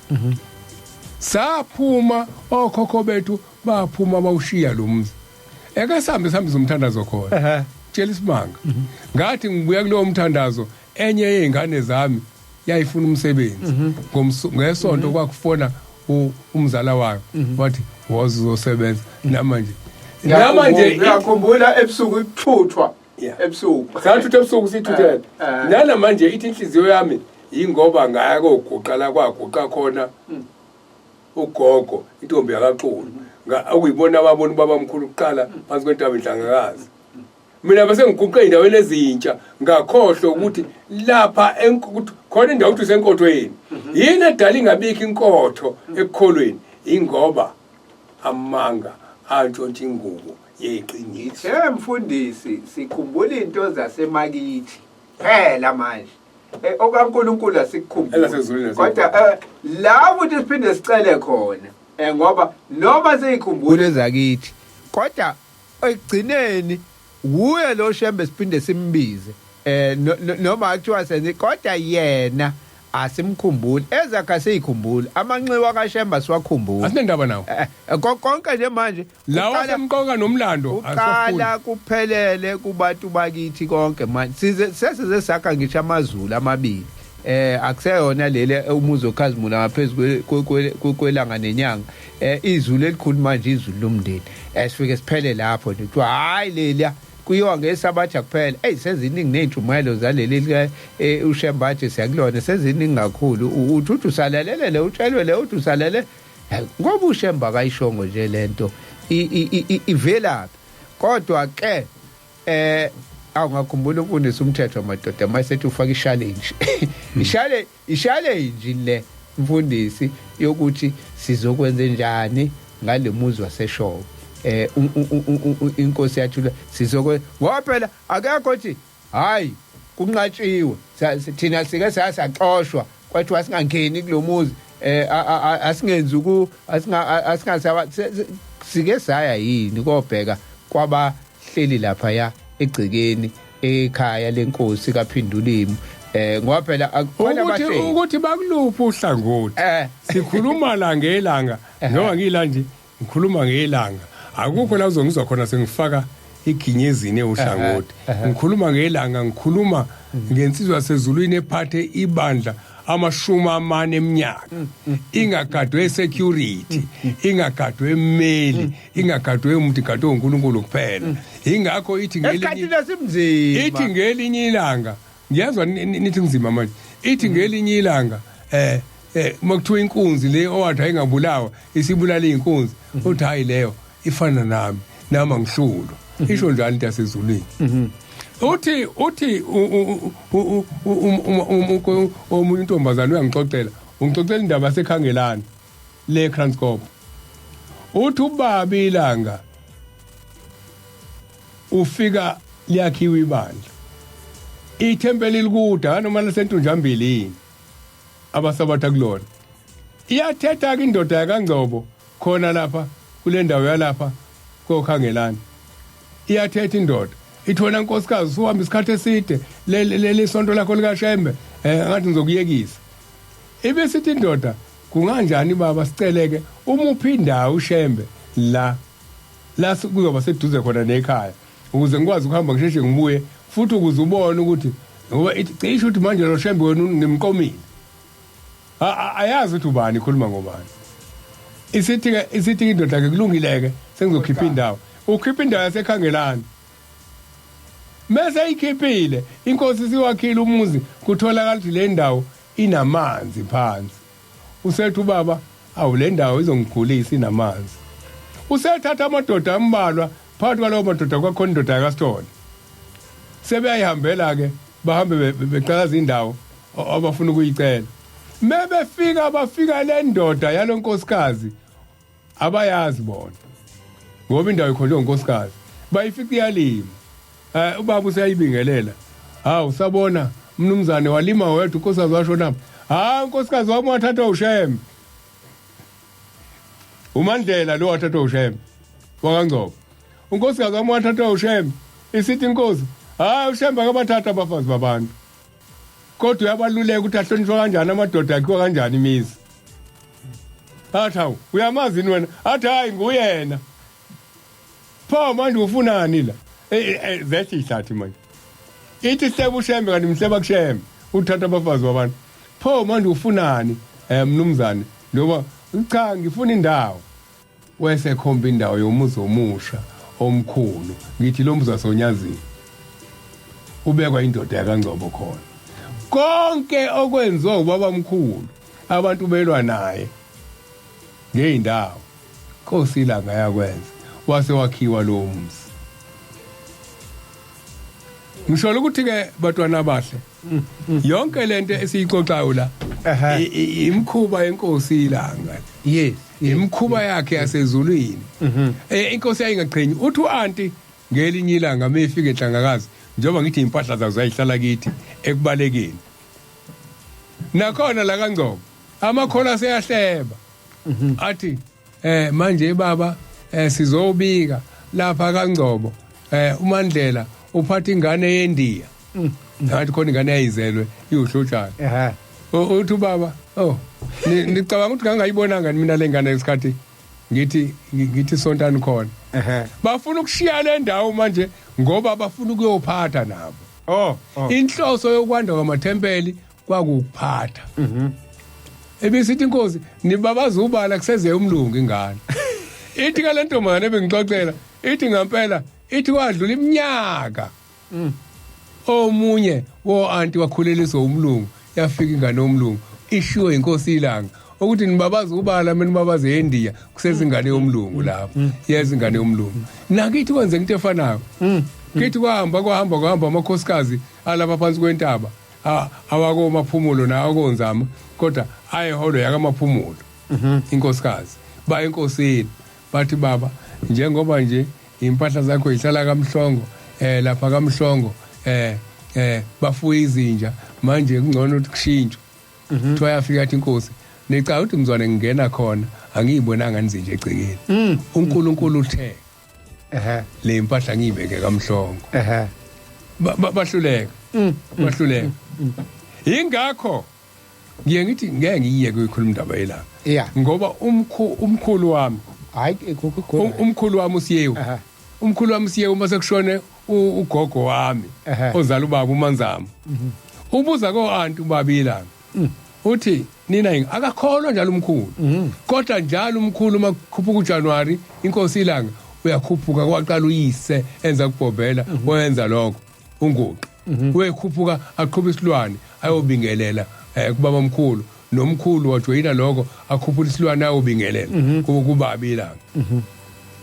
ngoba le ngeke soyikhuluma ngoJanuwari le ukuthi utikile umeleni ningikhumbuze uTiki umeleni ukuthi baqale nini ukukhuphuka endlangakazi soyikhuluma ningikhumbuze la emsakazweni ngiyokhuluma leyo kuselisonto lodwa kuphela bese siqala sithi kwaqala nini ukukhuphuka nabantu endlangakazi umnikelo yakhona iqala kanjani lamasaka awu7 ami kanjani sichaze yonke leyo nto bayihleba ke uthi uanti mase eshonile ugogo uManzama isithi inkosi uyafuna ukugana uyihlo uthi uanti siyibuke thina ngiyobaba kumdada avuke ekhehla inkosi umuntu uyafuna ukugana ichaza ukuthi ubaba kufuna aphuma ayoshela ngophela yakholwa lo muntu bese bethu asazi baba sazoke simbuze bambhaleleke umkhulu eGoli incwadi ithatha isikhathi ibuye incwadi umkhulu kwakuyindoda eqinile nobona kwakuyisoka inhle futhi bese ethi umkhulu angiyathanda ukugana ushembu ufunani bese ethi baba khona intombi engizomnika yona eyogada lo leli khehla akayikogada o-anti uyogada ikhehla alithandayo kuthiwa kwathi mokushaya umhlangano olandelayo inkosi yayisibiza amantombazana amathathu kuthiwa yaqala kwenye yathi ayiqine kakhulu ngeke ilunge umuntu omdala yalandela kwenye ngathi yathini kuyona kuthe kulesithathu yayisithi khona intombazane yakamakhanya intinyane ezalwa oliphongolo ngizohamba ngiyolanda yona abantu yobiza yona weseyibizwa ke umamphongolo umamakhanya wasentinyane wesefike kwathiwa wena ntombazane yakamakhanya uzogana uyise walamantombazane uthi umamakhanya ukhulu omncane uthi ngathi ngibuka lamantombazane madala wona kunami ngizogana uyise kanjani labantu bebadala kunami uthi kukhuluma umlomo ungathethi imali uthi ngase ngiyavuma ngathi akalibonile leli khehla wazi lamantombazane uthi wambona umkhulu ngeLanga lokusekulethwa impahla uthi lathi meliqhamuka lensizwa iswenkili yacwebezela uthi kodwa ngathi ngiyabona awazowamdala umuntu umdala nje ukubaba wami uthi yaqhamuka ingcwasimende kulethwa impahla ithi babuza obaba nobhuti uthi ngabe umfowabo kaMkhonyana umfowabo kaMkhonyana yini lo mshado wenzeka lentombi ecelelwa umkhulu icelwa ngo-59 1959 icela umkhulu ubaba wami ka-1918 ubaba ka-1918 umkhulu okaba Uka-18 ba something. Uka-18 tontoni. Ubaba ka-1918. Kuthathwa intombi ithathwe ebhentshini inika umuntu oyidlela inqawe oy uthi ke mase emluleke uthi leli khehla melifuna utshwala olenzela utshwala kumele ithi hlala phansi uhlale phansi ngoba yimini engunika lona wafika wazala umkhulu ikhona insizwa kaMkhulu ikhona ilapha efolweni kunembe ushamba yayifuna lapha ya ikhona imbe wayitholile ukhona intombi igane kaThusi eMantobela kade kushada indodakazi nje umzali wami beshada ngesonto edlule bazalwa baqhamuka ekhehleni elanikwa intombi yasekuphakameni lingakholwa kwase kuzalwa izingane ezinezibusiso izingane kaanti lapho yena ofike nenhlanhla kulowa muzi ibishada zoshaya umzala wami ngabanjwa isimo ngangaya kodwa ba amaNazaretha baza abantu ukuthi bishadele ePortshepstone uMathusi ezinye zabo enye lezingane yudokotela ngoba sabo sizoshema bengifuna ukudlulela la ekuthenini iNkosi iLanga yayingakhethi uthi uhanti ngelinye ilanga mifike enhlangakazi impahla ezinye ezikhona kithi iladi nebhodo lokupheka isimayo lahlala kithi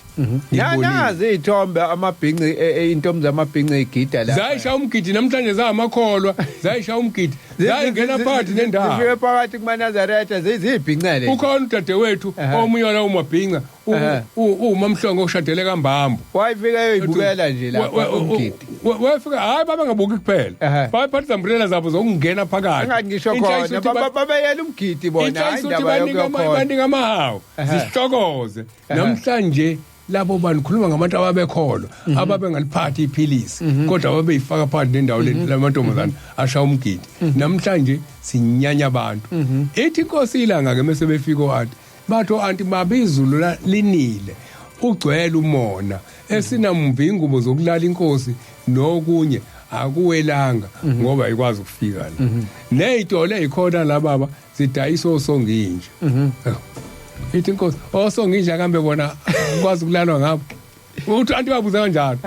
wathi baba sicabanga ukuthi iNkosi ngeke kubukeke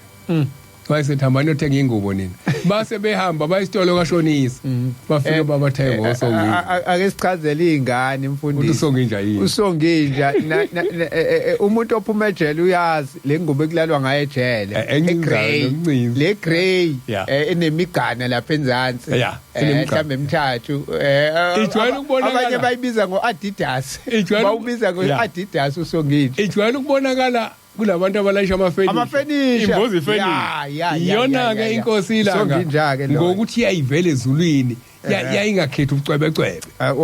walala ngaleyo ngubo ngalo January walala ngalezo ngubo entabeni Nhlangakazi walala ngalezo ngubo iNkosi iLanga sikhuluma la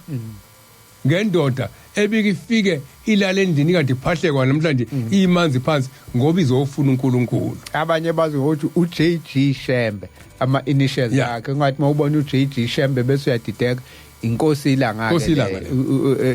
ukuthi mawubona ama initials nje ethi JG kusuke khulunywa kusuke kuyiyona ngisho amaplani omuzi wakhe muwabhekisisa wonke kwakwawothando ngoba muphuma eminyango around kuno veranda omkhulu obona kwakuhlala abantu kade ngidlule entandi izolo ngiyawubuka umuzi unalo veranda awade yabona usuqaqiwe futhi ngiyabona nomlungu lapho Armstrong webhlaza usefaka ucingo uyabiyela awungathi mina inje iNkosi madoda isiyaba nje ngizoyifaka la yakaphindula imniyibone wonke izakhiwo zeLanga zazi nothando labantu iveranda kwakuhlala abantu bemlindile ukuthi aphume bahlale la babehlala bemlindile ukuthi aphume khona isikhathi la eningasazi nina nazi uma waphuma iNkosi yakunikela kwakhona isikhathi lapha akaphume nje ahlale kuthi uyothiwa iNkosi ngesikhathi othiwa uyakenza isimanga uyeka vela khomba umuntu athi wena wozala thatha lamatshe wabeke lapha kanti ubona ukufa ngaphakathi kuwena othi uqeqa lamasho somuzi umuntu aseqoqa yazi bengigula nginokufa okuthile bezobika ukufa okuthile njobela akakubikanga ngoba bongesona isikhathi sokubika kodwa wayesekubona omdala wensuku uthi ngelinye ilanga omunye inyanga ezithi kwaqhamuka umuntu exhuge ehamba yabona ehamba eketuka kusho ukuthi umuntu ukhubazekile kuthiwa yithi inkosi iLanga umuntu wamahlaya lapho umuntu ngehlaya asini uthi wemfowethu wagcina nini udla inyama yedada ithi inyanga ezulayo angaze ngidle njenhlobo uthi nanti ke liza eze lo muntu ithi inyanga ezulu miko ithi utheme esondela lo muntu yayisithi inkosi lo uzayeka ukuba yidada lo ithi utheme esondela wathi efika eqala ehlala phansi wesihamba eqondile kwakhuza ingcwele kwakhuza ingcwele wenza ihlaya ngaye kodwa yamlapha sikhuluma ngalalo akafune madada la sikhuluma ngalalo thando idada la akalifuni idada la umuntu fanele aqonde waqondela lezi ndle ngithi no veranda kwangekho phoyisa elaligadile khona ukuthi ningasondele enkosini kwakuye ukuthi mokushaya isikhathi sasemini bafike bahlala abantu inkosi iLanga ithi imizophuma wawuqala ubone ngesihlalo kuqala kwakhishwa isihlalo sibekwe lapha othi bakhishwa isihlalo abantu ngothanda abanalo kuzoswenkwa agqoka iMnazaretha kuzofaka amasudu omama bageze kahle bafake imgalofo yabo abasagalofo abafaki amathuphisa abafaka amathuphisa kwanje ufike indlalo iyicephu kuhlalwe kuhlelwe nesihlalo uzoqhamuka meqhamuka behlela abantu uzoyixoxela nalabo aseduze wesikhathi axoxe nabo bonke axoxe indaba enkulu eyintshumayelo uzokothiwe asindise abantu ezokothiwe nohlala nihlale amatsha ayithe asuswe la abekwe lapha ngeILanga ngisetha abuyiswe lapha abuyiswe yonke imisebenzi ayenza wayenza uzaphilisa abantu ufuna labantu njengoba sebeyila nje ngoba baneyinsizi ufuna mebequkula lamatshe bewabeka ebesethi inkosini busise bese beyasinda abantu isikhathi manje sithi imzuzu yethu isiyishumi nane 14 minutes to 6 salelwe amanenjani impela sihambe angazi WhatsApp la uthuli nje kodwa inamba ithi 0607649969 usakhuluma ngendaba yeNkosi iLanga sengikhumbula uma uMaduma ngoba sesikhuluma ngosanta bethu la uthi ngelinye ilanga inkosi ithi maNazaretha kuzisikhathi la uShembe nizombuka khona esebhodleleni uthi kuyothi mase kufika ngaleso sikhathi kuzisikhathi la khona enyokhishiswa khona ngathi noma yathi nyokhishiswa khona oponda abahlanu kuze nimbone ngoba uyobe ngasabona kodwa nani manimbona niyombuka esebhodleleni uthi uMaduma ngeke ngithathe ibhodlela ngisho le drink ngilibambe kanje ngilibuka uthi ngoba lincane ke nje ibhodlela nomlomo waloke laphezulu umncane kakhulu uyobe efakwa yini uShembe la engena kanjani ebhodleleni simbuka kumabhodlela kanjani nya laqala ipulpit lokuqala lebhodlela ebuhleni uthi uMaduma ngathi hawu nali ibhodlela iLanga lakhuluma ngalo lathi kuyo uShembe siyombuka esebhodleleni hawu ngathi ngiyezwa futhi lento ayixoxa econcert wathi ngithi uMangcobo sala engonweni ithi seloko safika thina sigcina ngalo ukubona naleli ibhodlela inkosi asayibuni nokuyibona akusafikwa nakuyona isiyakhelwa indongo engaka usiyabona abanemali kuphela thina siyakwazi nje ngisho ukuyibona inkosi so iyo le nto ukuthi uShembe akayikhuluma inkohlisi ake siye lapha ku Facebook stay number yethu 0687649969 ku Facebook nanginelisiwe Ngcobo uthi mina esabatha ibenhle kwabangcwele ngiyabonga noma ngiyibombe isiphakathi ngiyafunda hayi ke ngithe usuyoyibamba ku YouTube ke Mangcobo sibuye futhi Xolani siyabonga Xolani Sangweni uthi siyabonga ngenjumayelo umfundisi uMhlongo ubuya sidide uma esekhuluma ngemsamo angazi ke ukuthi utheni ke namhlanje ngemsamo umfundisi ngicela ukuyilungisa lento emsamo Sangweni ngiyafisa ukusho lokho manje ngeke ngivume mina ukuthi kube khona abantu bamanga abazontshontsha ngoba ubona ukwathinta abantu abalele ukhuluma ngomsamo inkosi iLanga ayikazi ithi sixabene nabantu abalele kunendlela akukhulunywa ngayo kufanele oSangweni bazi ukuthi sikhuluma la into enamazwi enkosi iLanga ngeke sivume ukuthi abantu bantshontshe iqiniso bantshontshe ingubo zeqiniso sibathisa amanga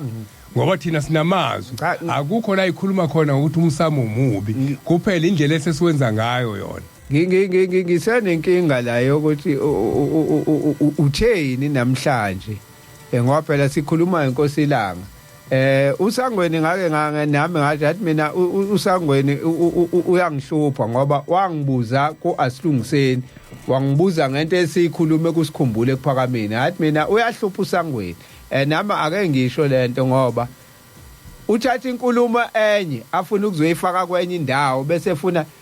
umuntu olalele lapho ke manje mase kufanele ngiphendule leyo nto angayazi isukapi ngikuasilungiseni manje uthi wena ngiphendule into ekhulunywa kusikhumbule kuphakameni ngiyikhulume kuasilungiseni kodwa leyo nto yakhulunywa kwadlula kuyona kolunye uhlelo namanje sikhuluma ngenkosi iLanga kukhulunywa ngemsamo kodwa manje uthi uyadidwa angazi udidwa ubani kephi ngoba lo siqalile nje sikhuluma indaba yaseshoko manje ngendaba yaseshoko ngisho lokhu nje ngifuna ukusho lokhu ngokuqinisa izohlupha indaba abantu abafunda incwadi zodwa konke ngokukhuluma la mina esikubone ngamehlo lemsamo okhuluma ngayo mhlambe mokuthi mhlambe ukhuluma ngokuhlaba na yonke into lapha ekuphakameni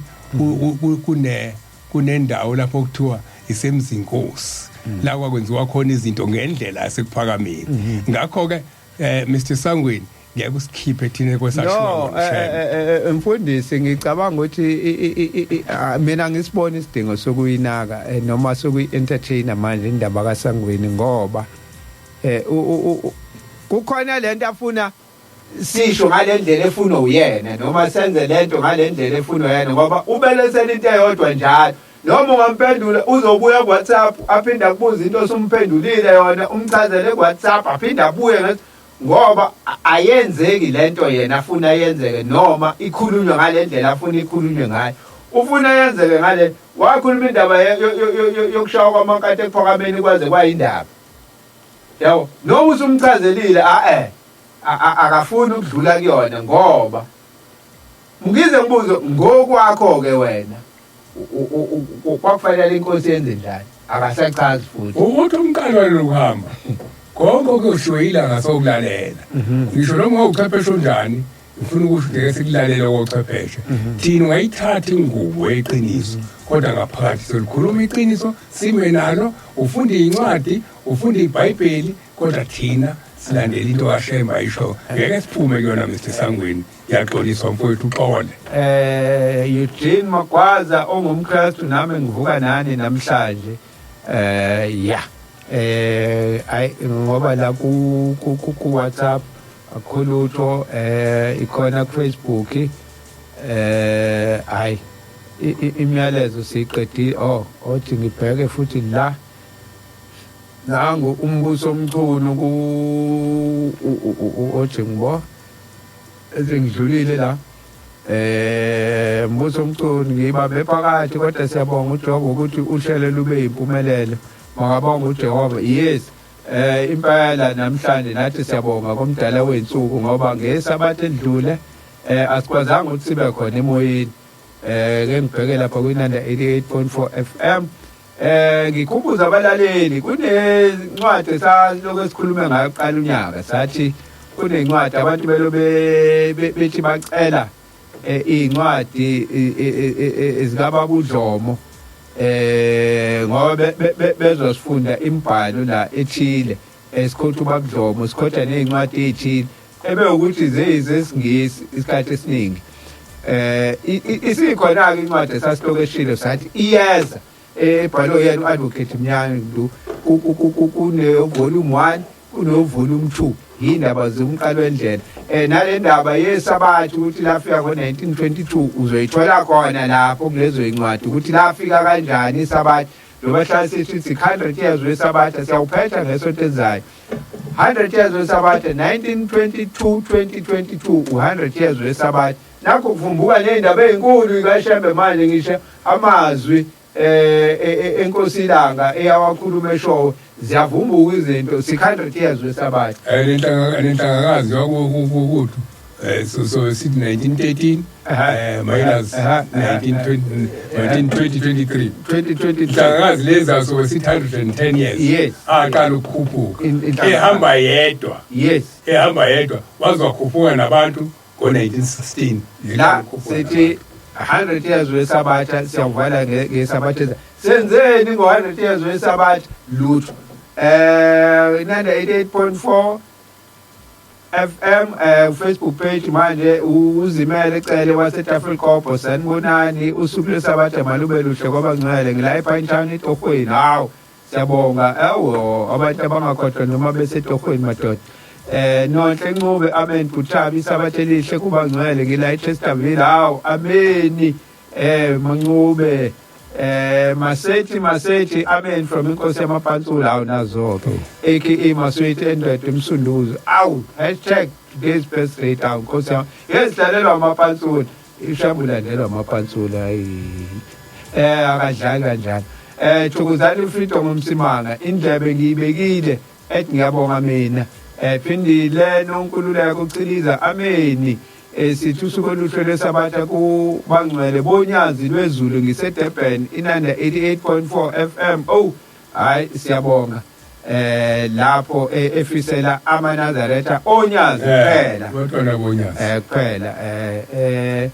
thina sithi amanazaretha onke impilo insele baba kaQhawe uthi isukile hayi siyabonga hayi ngiqedile manje imiyalezo angifuni kube khona uthi usalile ngephutha hayi sengibhekile hayi bonke bakhona sesiyangase kusongeni impela manje mfundisi